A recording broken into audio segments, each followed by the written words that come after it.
Crack Distributors Radio.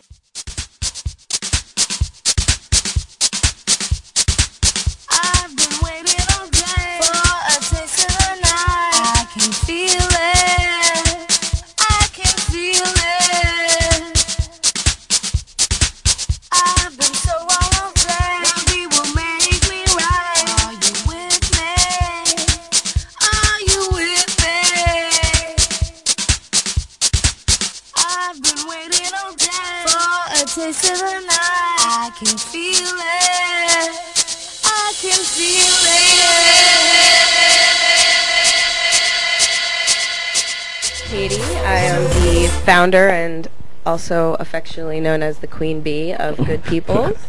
It's a marketing firm, and also I do a lot of club promotion and events. I do a lot of brand building. I do a lot of management. Yes. I basically like to support people who are doing their thing and on their grind because I have some business tools that they don't always have, and I like to bring them to a level where they get what they deserve.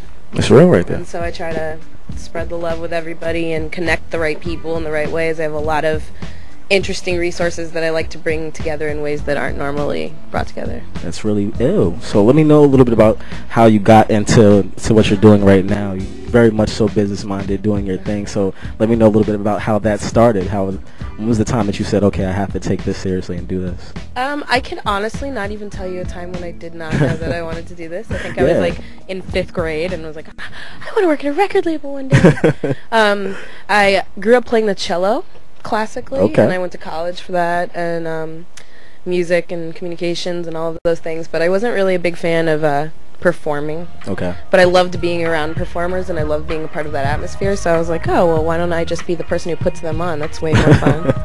You know, why don't I be the person who makes them have a career? That's really ill. So I just sort of I aligned myself with all of the ways that I could to try to learn how to do that, and I guess it started in club promotions at Buzz nightclub in Washington D.C. Wow.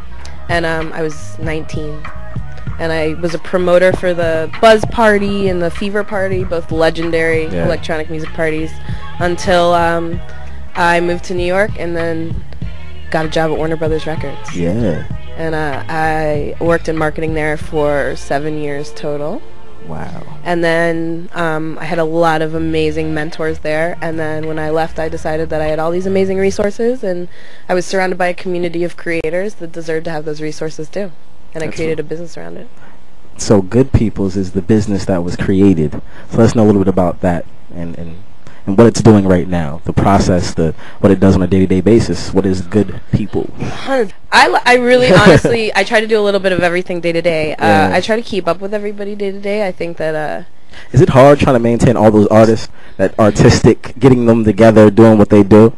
I think it takes... There's a specific type of person that can embrace the abstract creativity of an artist and put it into a linear place where it can be turned into a business. You know, but I think that's important because I've been on both sides of things, so I think that I can maybe communicate with artists in a way that they're willing to understand, and they know I'm not trying to get one over on them because they know where I've been and they know that I stepped out of that to support them, and I think that that's why I get a lot of respect from them. That's really dope. But day to day, I'm on the phone a lot. 24/7. I think my BlackBerry is surgically attached to my hand. Can imagine. I talk to my artists every day. I talk to venues every day. I talk to other promoters every day. I talk to sponsors every day. I try to have meetings with the people that I'm working with once a week and make sure that they're getting what they need and I'm bringing them what they need. It's just it's a lot of talking. A lot of time management and talking. And then the rest of you can catch me out in the club every night. So after these years of experience and doing what you're doing, what's the number one thing that you've learned over the past few years with working in this arena? That the most important thing are the people around you. Yeah. You have to have, I mean, it's the whole name of Good Peoples came from that, is that if you have good people around you who you believe in and who are your base, like no matter what happens, no matter what falls, no matter what pops off, your foundation is always there.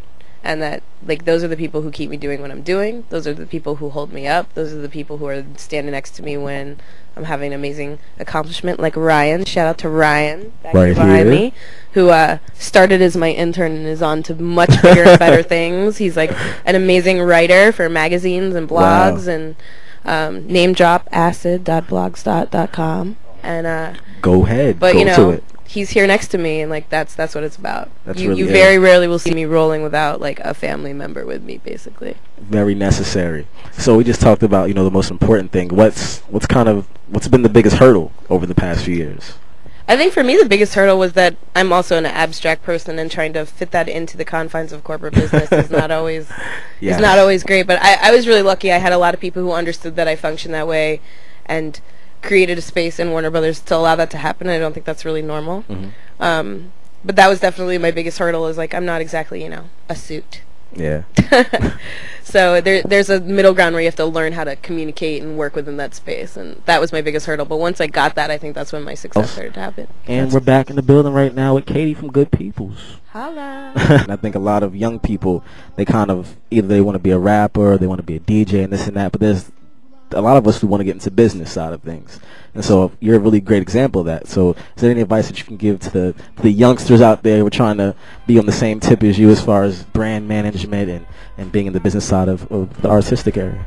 I think that the best thing you can do is learn from the people around you. Like, you know, never be too humble to take an internship and follow someone around and answer their phone and lick their envelopes, because I did that, and I learned the most from doing that. I learned the most answering the phone of a now executive at Warner Brothers Records, and listening to and watching what there's something to be learned. You know, see what they need, become what they need, become invaluable, and never be too good to try something.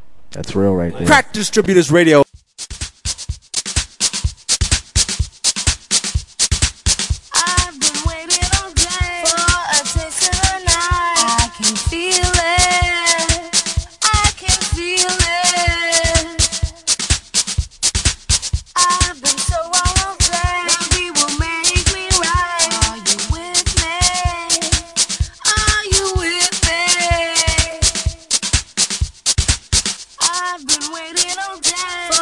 Taste of the night, I can feel it, I can feel it.